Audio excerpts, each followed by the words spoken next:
This is all the industrial. They're all subject to all these limitations.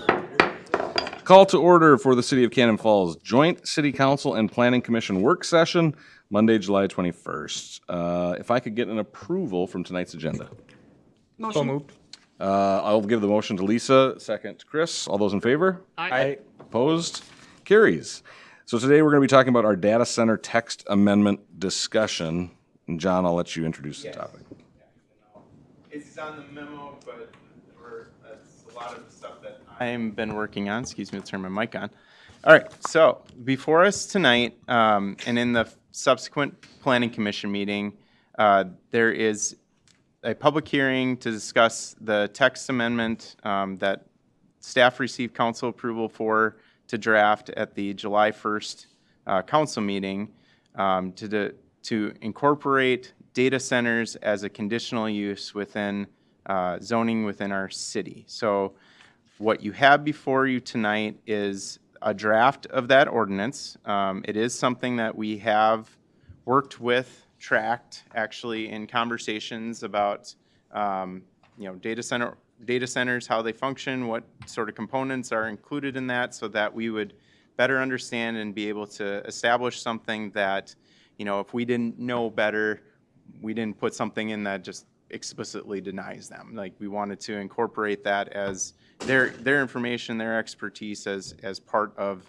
this, as well as the review and comparisons with other communities and other ways that they've drafted this and incorporated them allowances of data centers within their zoning code. I would say, as a couple of the examples that we did follow, ours is a little bit different, where we are incorporating it through the conditional use, the CUP process, versus their others where it is just a standard permitted use within specific zoning areas. So, granted, like, again, we are moving pretty quickly on certain elements of this. So it is our draft. It is our best efforts. If there is something in there that you've identified, or you have questions on, or concerns, or you want us to engage with incorporation, that's the purpose of today's meeting, this joint work session between the council and planning commission, to be able to do that. So we do have representatives here to ask some questions if they are concerned with that. What it is, what is not necessarily the intent specifically at this time with this ordinance amendment, is getting into the nitty-gritty and the specifics of, how is it going to operate? How much water are you going to use? How much electricity are you going to use? What are the building heights going to be?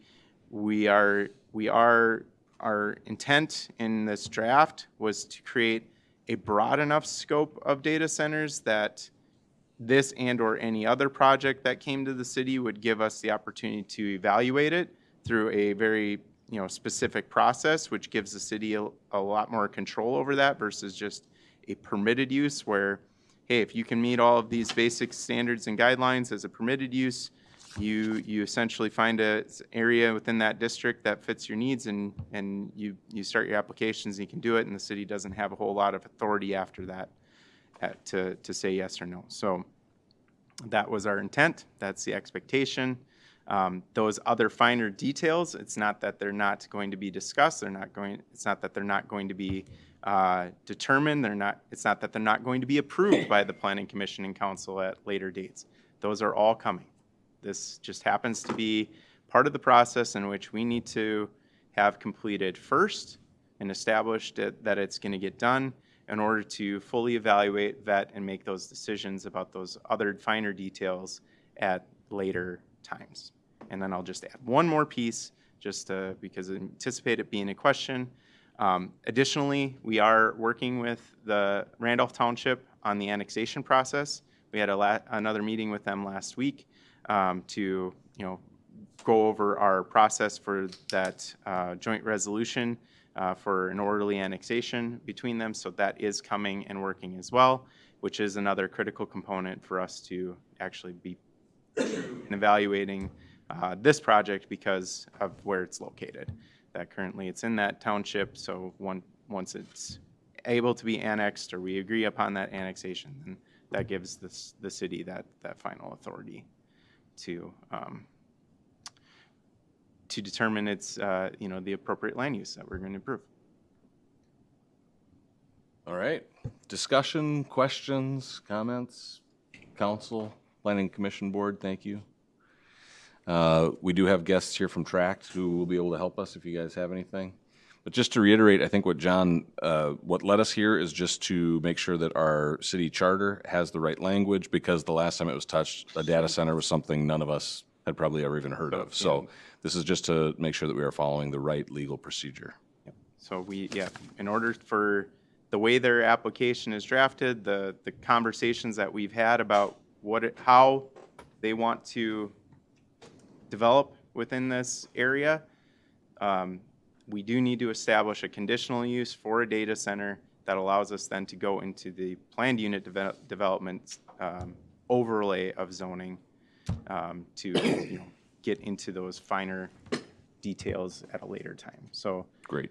So in terms of the conversations here, if there's questions, hopefully, I know I sent it to the council. I don't know if I've shared that with others, but it is available on our city website. The final drafts of the AUAR have been completed. There are a number of comments that were made in there in responses to those comments that certainly provide some additional context to the review of that. So in looking at the AUAR, it definitely evaluates a data center and its use and what other impacts and mitigation strategies would be needed for this project. At this time, we reviewed it from staff perspective. Bill's here as well. Has certainly reviewed it with his team.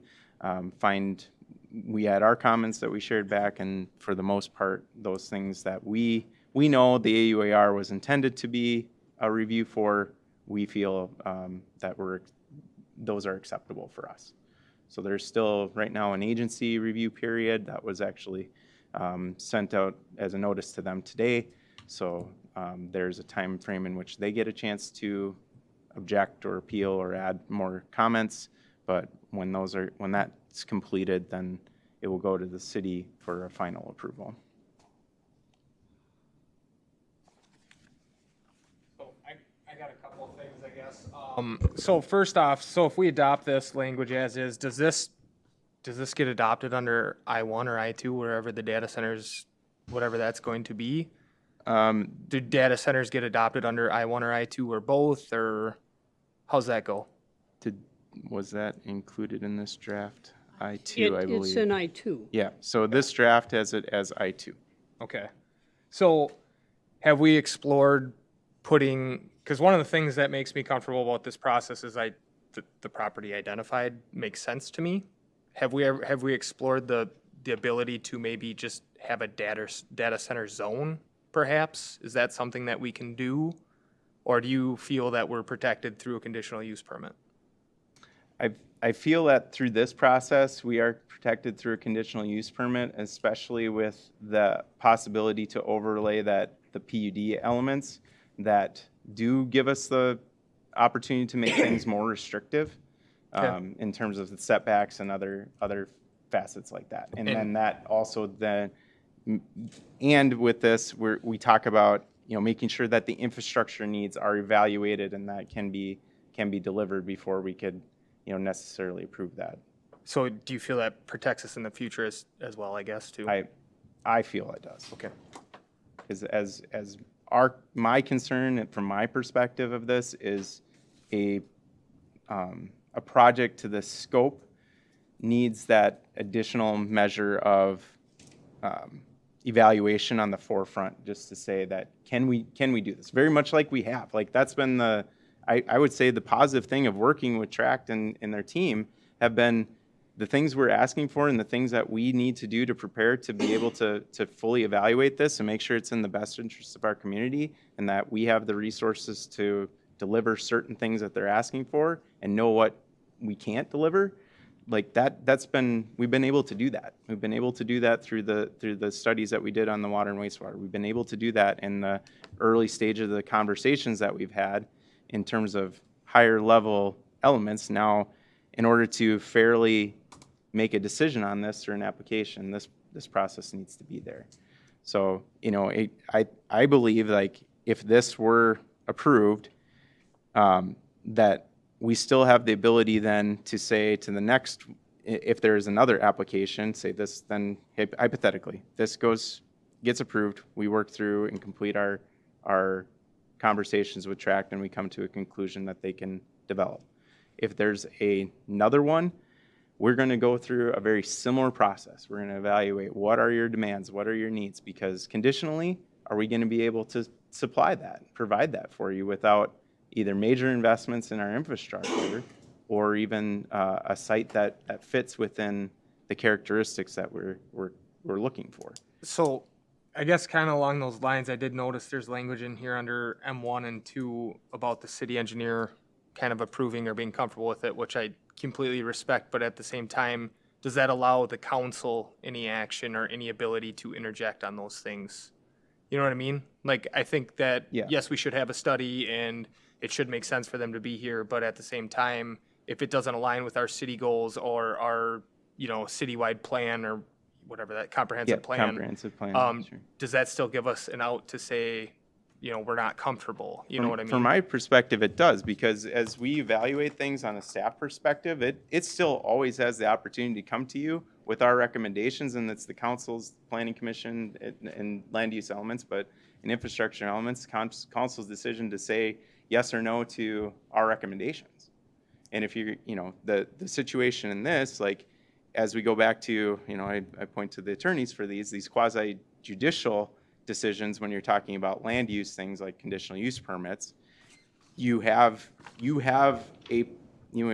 something to fall back to say yes or no on that decision, to back up your standing, not just this, oh, there's nothing in the code that specifies this or not, and I just have this gut feeling, so I don't like it, and I'm going to say no. Well, if you're ever met with the challenge to that, the gut feelings aren't necessarily a finding of fact. So you have to justify it for some levels of reasons, and in that instance, hey, you get the application, the city engineer says, oh, hey, this doesn't quite meet our definitions, so I'm not recommending this, or I'm recommending this with conditions, and it's the council's decision to say, well, we can't meet those conditions at this time without further evaluation or changes in our infrastructure, then we're going to say no, and that's based on a you know, finding of fact. The last thing I have, I think, let me see. M10, provisions acceptable to the city are made to control and mitigate noise, light, air, and water pollution so as not to unreasonably disturb or interfere with surrounding property owners' use and enjoyment of their property.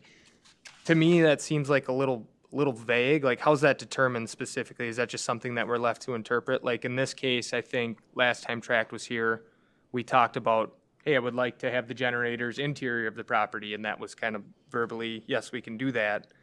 I mean, can we put more specifics in here for something like that, or is that something that with this language we can interpret and move forward with, I guess? Does that make sense? Just, yeah, I know you guys can respond, but my interpretation is, again, this is just the coding for, or this is the language for our coding for data centers. That seems like that's getting more in the weeds, like we talked about the details for later. When we actually get the application. Is that, okay. You're both correct. So these conditions are set up to account for any data center. So when you amend the code, you're allowing any applicant that can meet these standards to apply and potentially receive the conditional use permit. You won't know today what those future uses are going to be or those types of data centers, and that was one of our struggles, not with respect to Tract. They've been great in terms of giving us their information, but this may be outdated within days, weeks after, because data centers are evolving so quickly. So we just want you to have the flexibility. What's an annoyance today, we haven't even thought of later. So it'll be up to you guys as a council or your subsequent members of council to determine at the time. So the framework for the conditions is here to give you the flexibility depending on what the particulars are in the future. Makes sense. Yeah. Thank you. And I get, that's a really good question, but hypothetically, let's say we annex in a bunch of space and there's another similar data center. And if we say, oh, the generators have to be on the inside of the building, but there's no neighbors and they're in the middle of space and stuff, if we're putting restrictions, that's not in this language, that will be in the finer tune in the PUD. Right. No, I get it. Yep. Okay. Thank you. So yeah, I think that would open us to say, evaluating that application, well, we don't believe these provisions would be acceptable. So these, either going to get denied on those grounds, so therefore Yeah. you need to make changes, or you need to then, going down the line, go through the PUD process of number 11 to get your, formal approval, so then that you could comply with our, provisions. Makes sense. That's all I had. Any other questions, comments? Diane?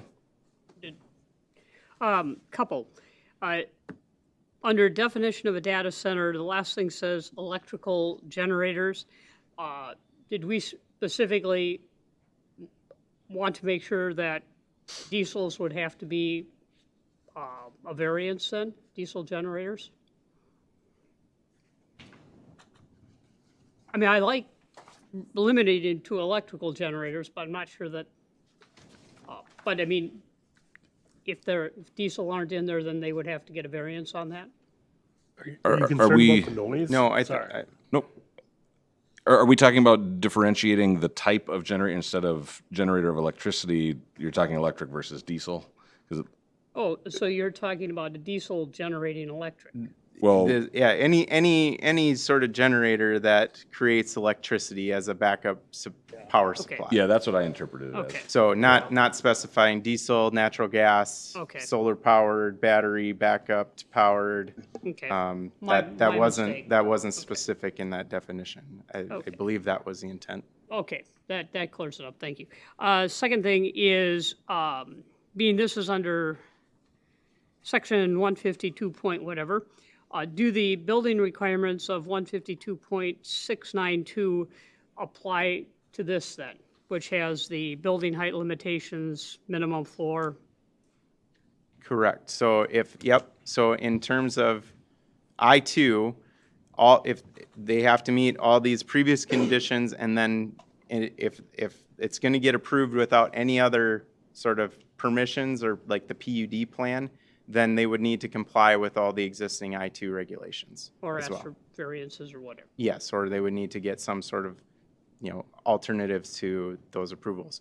So this does open, as we're anticipating what would happen, this does allow for a planned unit development to apply, where we've talked about PUDs being, there are regulations within a certain district that, for the most part, the district complies, but there's multiple facets where we are going to be more restrictive, like, in this instance, we're talking about establishing further setbacks, or we're going to be more permissive and allowing for, a higher building height or higher fence height or something like that. So the PUD, opens that up to creating multiple variances, for lack of a better phrase, within what will ultimately be the final development. So it's not uncommon. I mean, we have that in some of our housing areas where we've established setbacks wanted to be a little farther in some regards. In some instances, we wanted to make sure that there's additional, vegetative or landscaping designs or something like that, and to incorporate it into the project. So that's kind of the role of the PUD, but we can't get to the PUD until we get established a CUP for this type of use. Correct. But the regular general requirements for an I-2 apply yeah. to this as well as everything else that would be allowed as a, So say we Use. get away from my hypothetical of tract, and we go back to just the hypothetical of any data center. They meet all of the conditional use, we give them that authorization. They could essentially, with their, plan and application, if they meet all the other conformities of our zoning district in I-2, then they could build within those zoning conformities. Now, could we have make up a new zone just for data centers, then for future use too? Then it would help create issues in the future for confusion on some. So creating a new zone, and I understand we are in a unique circumstance here where that is actually actively being done right now specific to the fair. We are going, that's the intent. That was what we were authorized to do. That's what we're working towards, and we're getting a lot closer to that being completed. So I don't want to ignore that from the reality and go back into, and now say this, because I can see being called a hypocrite for this, of now we create a specific zone just for data centers. Are we, spot zoning, island zoning being, carving out something for one thing? That's not the best practice. Could it be done? I think so. However, this right now is what we've presented, because this was what we asked for and were authorized from the council to do. So if it is the direction of the council and or planning commission at a later date, and we want to explore a data center specific zone, and that's the direction from you all to do that, staff will accommodate. Any other questions, comments, concerns? Jesse? I got a couple. Under the first section, where it's got the data center stuff listed, what exactly is enclosed energy? Battery, fuel storage facilities? So like, large, probably the large battery potential storage. So if you have a battery backup, I know they're becoming much more prevalent in terms of large scale battery to operate facilities. Fuel storage would likely be whatever fuel would be operating a generator, if that is needed on site. So something to the importance, what we've gathered or understood is backup, accessible, immediate backup sources of power are critical infrastructure components to a data center. Right.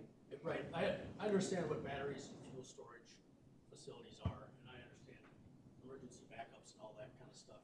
I don't understand what enclosed energy means. Was that Is it just interior?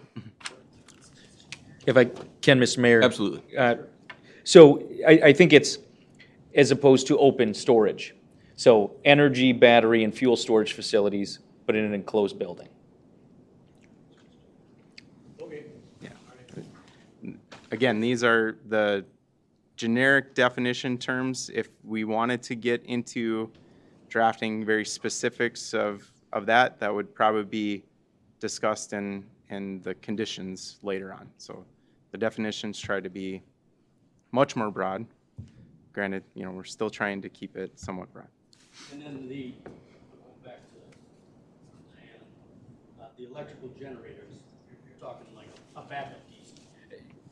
Right, that could be a diesel, natural gas, most likely would be the outcome, or the options. But also, again, could be battery, solar, other types of energy. Yeah, you've already covered that up top. Mm-hmm. With your batteries. Right, I mean, it's arguably redundant with respect to that. So, but, again, this is intended to address all future potential means, so, if we're lucky, maybe cold fusion in the future, so. Hydrogen. Are you good, Jesse? I mean, because This may be a little sidetracked. Several years ago, well, when I came in a year and a half ago or whatever, the council and planning commission were just sort of finishing up a year-long, I think it was a year-long, maybe I'm wrong, a moratorium on treatment centers. Mm-hmm. Now, and I think what, maybe I'm wrong, but there was a long process there to go through and discuss the definitions, how new ones would come in, the requirements and all that sort of thing. Was that a year-long timeframe to, yes? Yep. Okay. And this one, we're not doing that. We're just gonna go with the vote tonight and then subsequent next week. That would be the difference between changing the text in our code versus a moratorium, correct?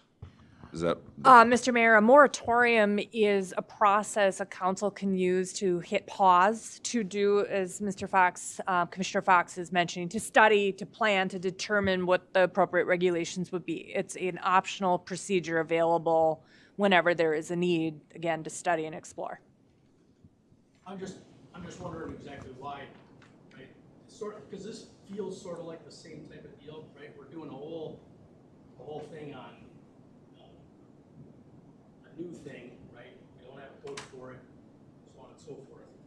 So we're going into that process, and then the previous process seemed to be sort of similar, and we did a real long moratorium.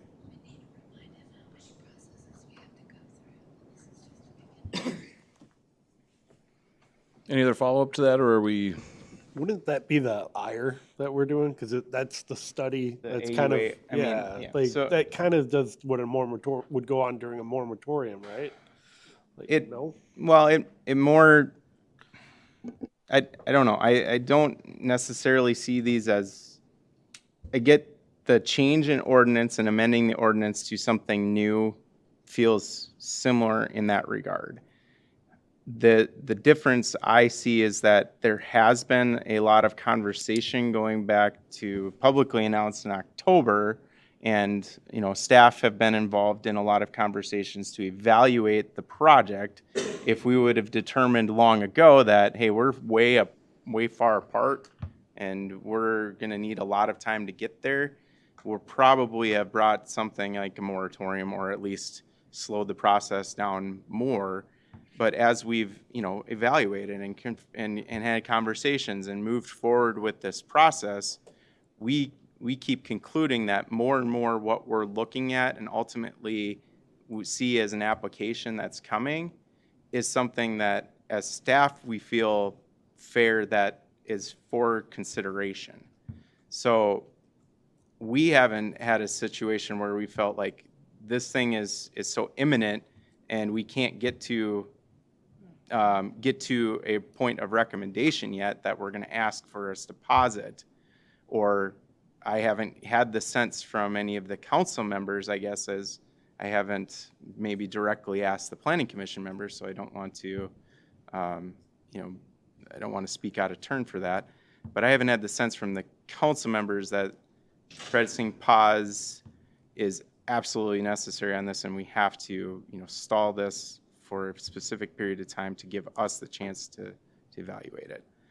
Now, we have a lot more to handle in terms of upcoming meetings and discussions and conversations, and that's why, we're trying to ensure that there's opportunities for these questions to be asked. That's why we had 2 previous work sessions, joint work sessions between the council and the planning commission to potentially, ask questions of the applicant and related to this project.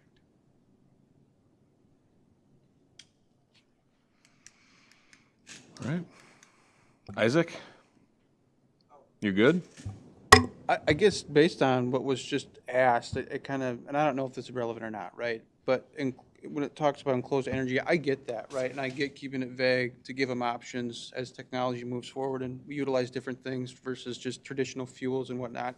I guess my only question would be, if we're going to keep it open and vague, right? And to your point, not that you're going to go, fusion or anything like that, but I guess would we consult our local fire team to figure out if an incident were to happen, can they actually respond, or are we going to be relying on different resources to take care of, a God forbid scenario? Yes.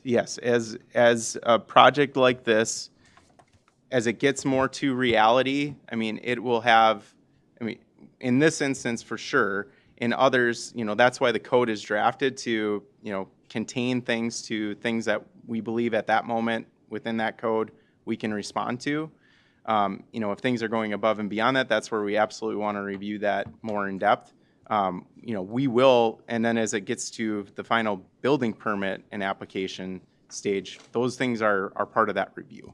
A large commercial project like this is going to have, fire prevention or fire, suppression plans incorporated into that. That has actually been a part of the conversation when that was a big justification for studying the water distribution side, was not just on delivering water for them to use for cooling purposes, but also making sure that we had the water capacity within that area of our community to serve for fire suppression needs. So those will definitely be elements. Those are incorporated into the platting plans.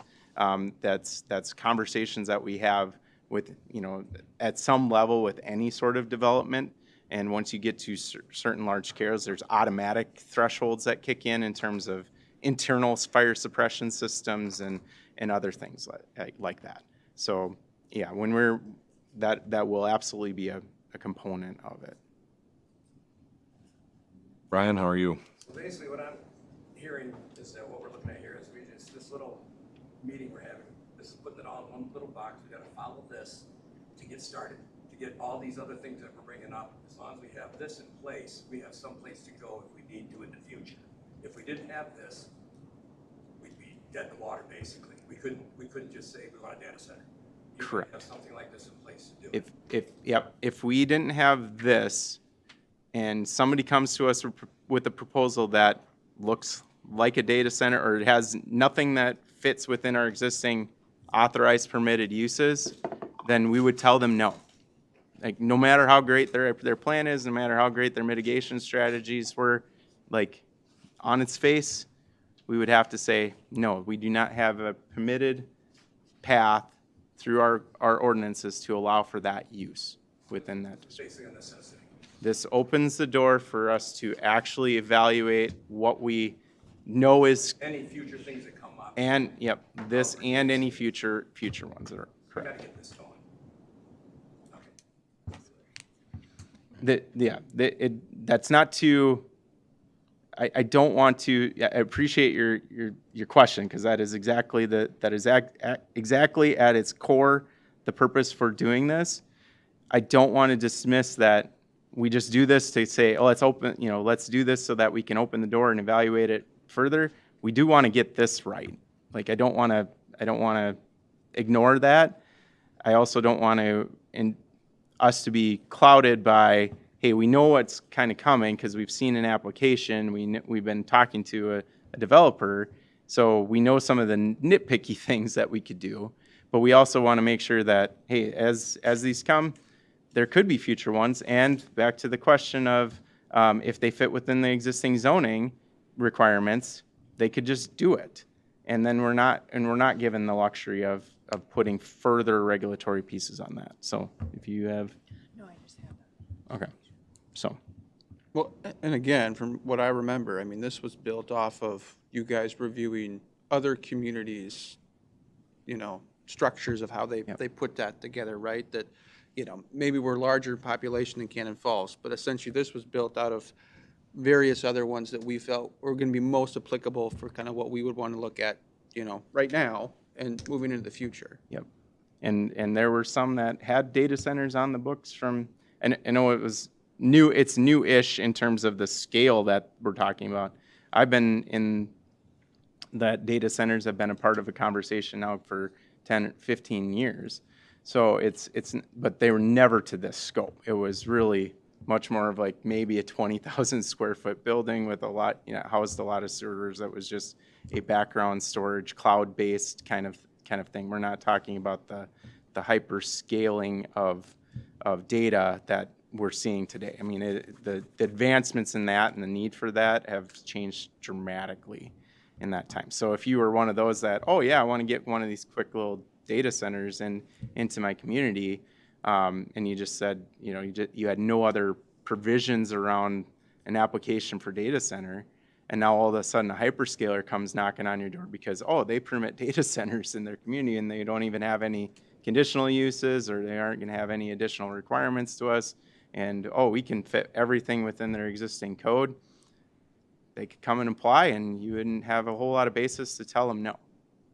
And that's why we're bringing this up is we do want to create some levels in terms of we give that overview application consideration to ensure, is this available? Is this going to work within this community as it stands today, or are there elements of this that just are beyond what we can control, we can manage? We want to be at the wheel. We don't want to be. I don't have a good analogy for that. I didn't want to say run over. That was a little morbid, but yeah, we don't want to be the ones run over or pulled from behind. Proactive than reactive, right? Yes. Yeah. So that means basically when this was first proposed back in October, we should have just said, oh, we have nothing to allow data centers in town. And then we could have maybe started the process back then to allow. At certain regards that could have been part of the consideration. I would say at that time there was still a lot of conversation that was being had and evaluation about the demands, the ability to bring those needs in, that it wasn't necessarily a higher probability of outcome that we're going to get to the point where we're going to have to evaluate a development application, up until one came in May, when we had anticipation that it was coming relatively quickly, but we were just initiating the AUAR process. There was the evaluation of that was going to take place. There was the wastewater and water studies. Those went through April. I mean, if it would have came back and we would have had no capacity for water distribution abilities without major infrastructure improvements, it probably would have changed the dynamic in terms of the conversation. And if our infrastructure demand or improvement costs were too high, we may not have fit their needs. So this might not have been necessary. Yes, in hindsight, should we have done this a long time ago? Absolutely. Absolutely. And then, as Jesse said, we probably could have taken more time. But just a question, John, when you said hyperscale, is that referring to like the AI or the crypto mining? I'll admit I don't have a fine definition of what hyperscale is. It's a buzz term, and I did just say that. Because I just wondered if in our definitions we wanted to say, I mean, I'm willing to consider regular data centers that store information, maybe even AI. I don't know exactly how much energy, but from what I've heard of crypto mining, they're incredible users of energy and resources. And I wondered if this is the time when we say those are expressly prohibited in our definition of what we allow in, even as a conditional use. And that's certainly something that has been on my mind too, and I struggle to understand specifically that. I'm going to caution this again. We're talking about regulating a use. We're creating a conditional use. So we're saying in broad terms, a data center is a use of a facility within a certain zoning district that we're going to allow. Specifically what goes on in that data center use, whether it's crypto mining, AI generation, just cloud-based data storage, that is a level of, I don't have a firm answer to whether or not we can say no or yes to any of those. Use maybe a bad analogy, you can allow for a restaurant, I can't tell them what to put on the menu. No, but I think because of the difference in energy usage in that I would, and this is maybe goes back to Jesse saying, have some time to think things through, is to say, I would think that there might be a way where we can, expressly say this is not a prohibited, or this is not a permitted use whatsoever, even under a conditional use. And to have that kind of a limit put in now. And, if 5 years from now we want to redo it, that's fine. But, at this point, I would think that would be something that I would be more comfortable with that limitation. Do they have to define what type of data they're storing in their application? Like, is that kind of what you're struggling with too? Like, yeah, that isn't something that I've gone to the point of of Yeah. believing we could do that. There comes a level of things that we can regulate, Right. and then we can go too far and say that that's not constitutional. And I don't know. It, off the top of my head, it doesn't jump out as 100% prohibited from regulating the type of data if you can tie that to a rational reason for doing so. This is not housing where you're saying, where you're regulating the occupant. Yeah. You know, I mean, that's a clear violation. Maybe to Diane's point, maybe if data or if power usage is a concern and you think crypto is using too much power, maybe we put a limitation on power amount, you know, like. That's not within the And city's that is scope to and be. that is beyond That our. is Okay. not. And Bill talked about this in one of our first meetings. The information that we've gained so far, at least think of utilities that are our concern. Yeah. Water, yes. And the information that we've given when Bill brought that storm forward. sewer. Yep, storm sewer, how we gather the water, those things, the system itself, the reservoir, the water tower, those types of things. Power is not our concern, and it's also, if I'm correct, that's not information that can be shared at this point in time? The information, the feedback that we have received is we aren't able to be told how much power is being discussed. That is between the power provider for the area, Dakota Electric. They have a very defined process in terms of how did they evaluate applicants, in terms of their power needs or potential power needs, and whether or not they have the resources to be able to deliver that. They have the Public Utilities Commission and other regulators that they have to go through in terms of, if, just like us, if we had to increase our water, say we were right at the capacity for water, and we had to go ask for more, we'd have to get permission to do that. We'd have to go through a very specific process in order to do that. If the electric provider is at their capacity of their limits of what they have within their system to provide, and they have to go get more power generation or generated power from somewhere else and buy it and bring it into this region, then they would probably have to follow a permitted process as well.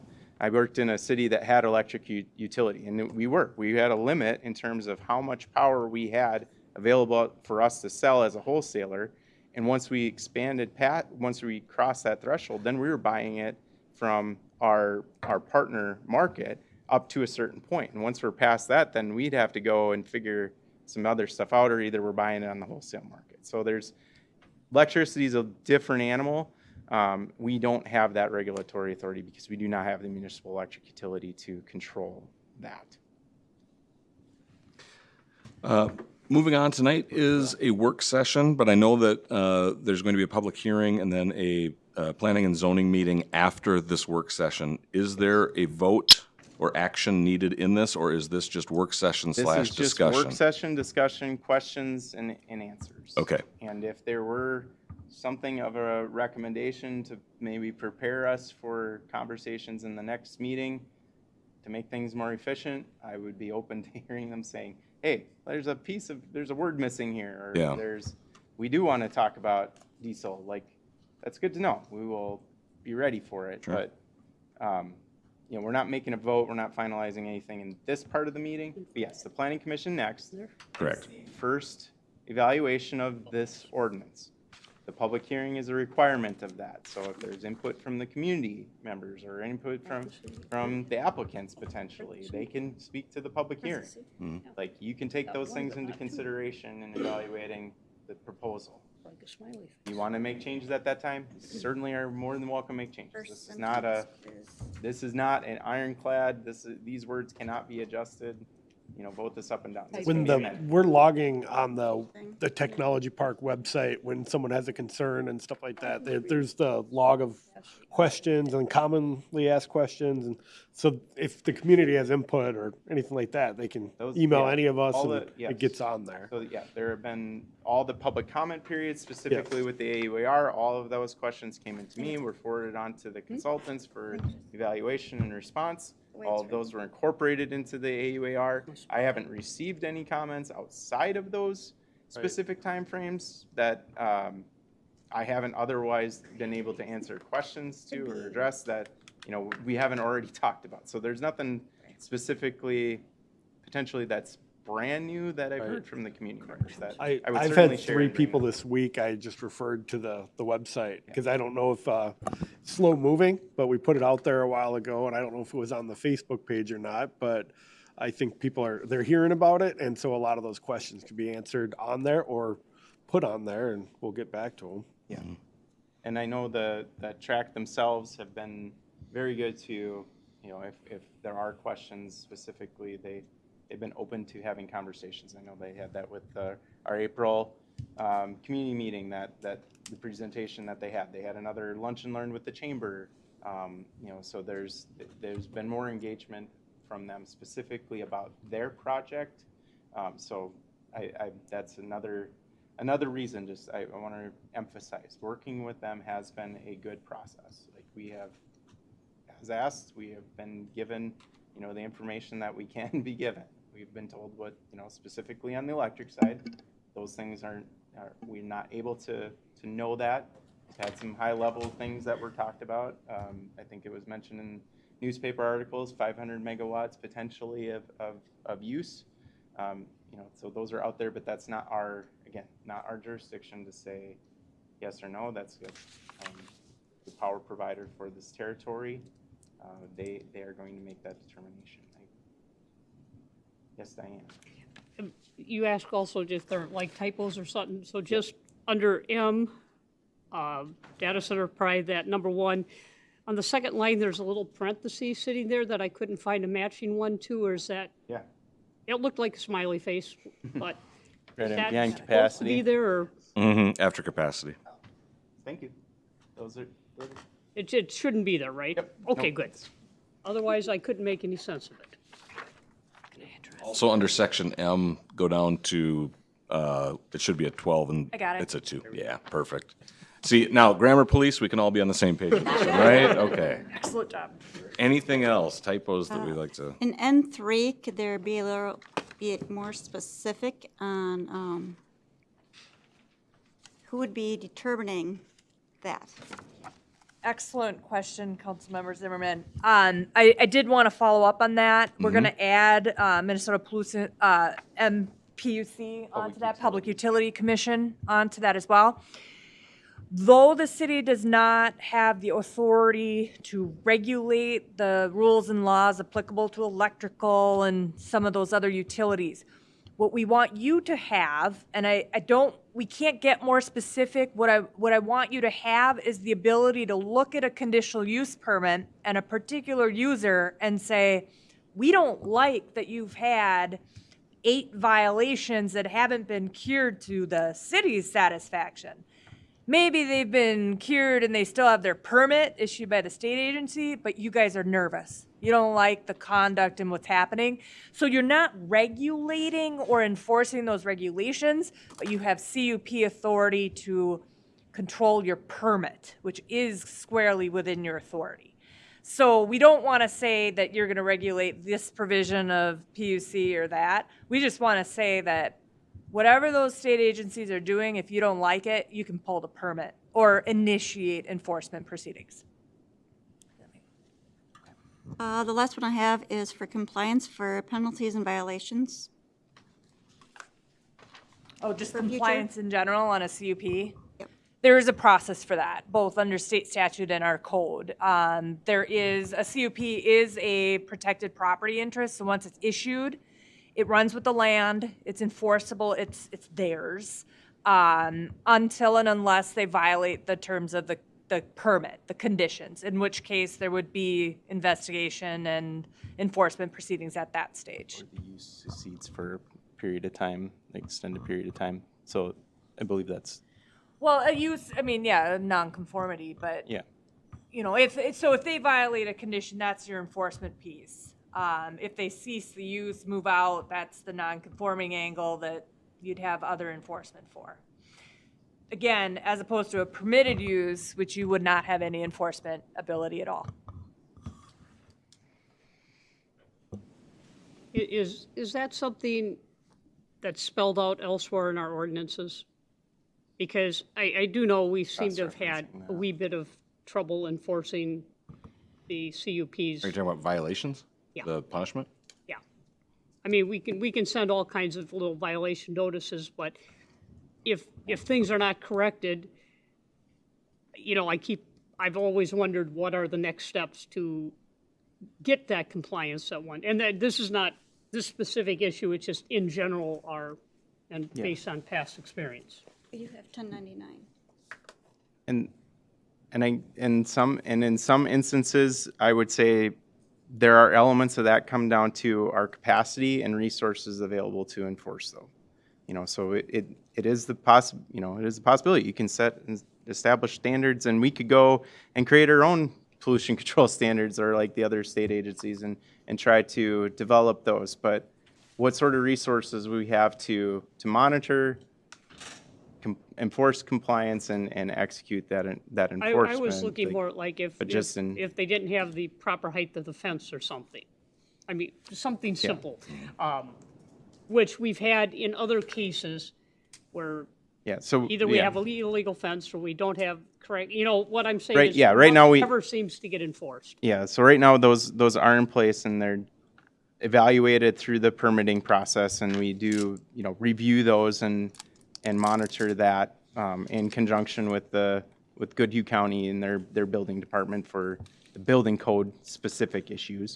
And that's, you know, part of Izzy's job, and that's why that position was important for us to be filled, because we do have a lot of zoning compliant issues that we want to make sure are addressed. So certainly are doing that as well as we can on new things that are changing within what we know.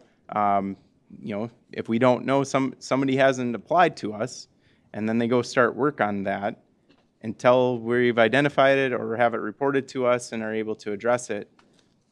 If that took place, we didn't know that. So up until the time that we know and become aware of it, then we respond. So, and we are doing our best to make those responses and take action to enforce those zoning compliance issues. Yes. Just to add to that, for the enforcement piece and how the sections dovetail together, there is actually preamble language to in each one of your zoning districts as it divides permitted and accessory and conditional use permits or conditional uses. There's preamble language that requires the conditional use to meet all of the other requirements of city code. It's not in this because that's just not how we draft the amendment language itself. You actually have a conditional use permit section entirely separate to this that's remaining unchanged.